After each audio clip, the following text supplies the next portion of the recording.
How to make Swiss mac and cheese with no cheese. Okay, so the first thing you're gonna need is a cup of small shells.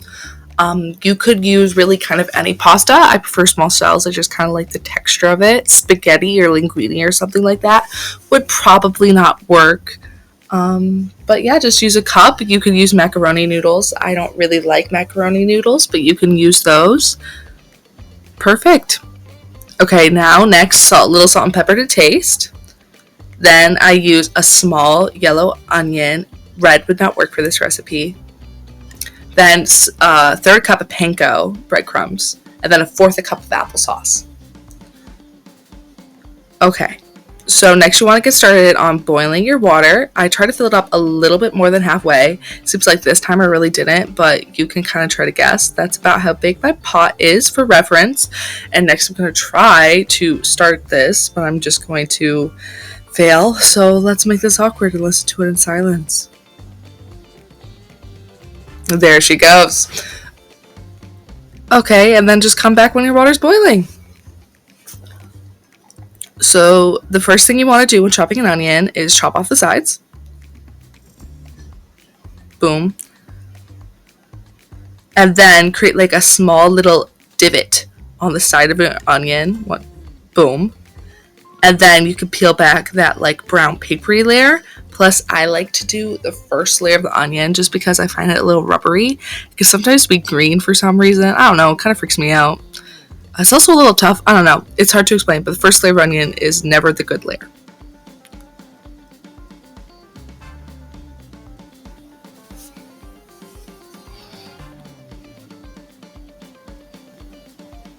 Okay, beautiful. Wipe away that excess.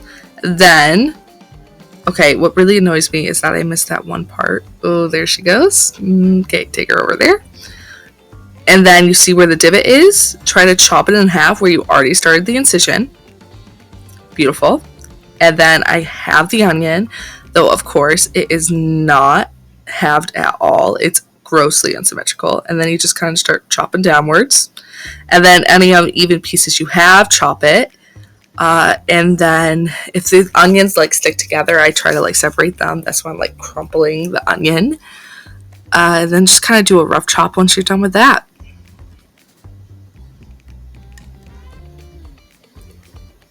Okay, so next we're going to get started on cooking the onion. I pour in a little bit of canola/vegetable oil. You can really use any oil. I would recommend olive oil though.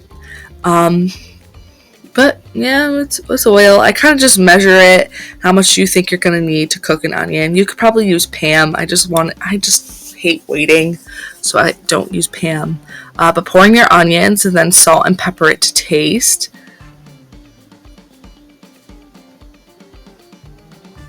Beautiful. I added way too much of both salt and pepper in this video, and then just come back when it's browned.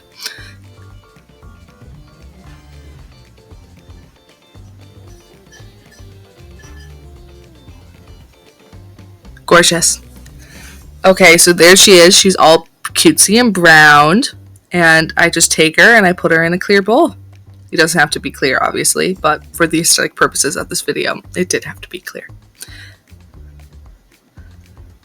Okay, we came back. Our water is coming to a rolling boil, as they say, and then you just dump in your pasta.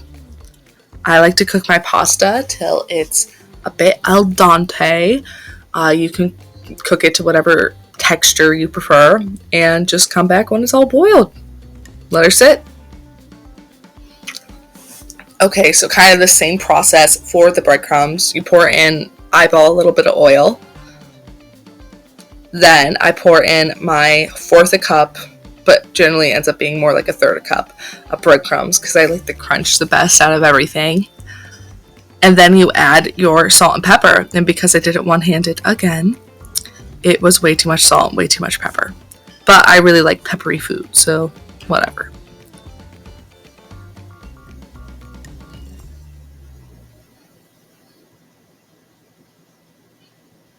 Oh, okay, beautiful.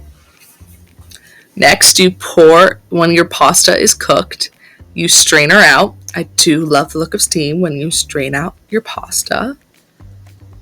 Okay, and next, you just add your pasta to the bowl. Okay, and now my breadcrumbs are all cooked. Look how beautiful and golden brown they are. And you just take them and you put it in the bowl.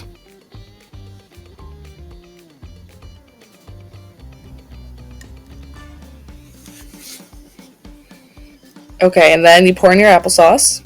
I, of course, pour in too much because I tend to measure with my heart. But it should be about a fourth a cup. That's definitely not a fourth a cup. Do not oliball it like me. I always put in too much. And then you just mix her. I did not have a spoon near me, so I had to just use a paring knife for some reason.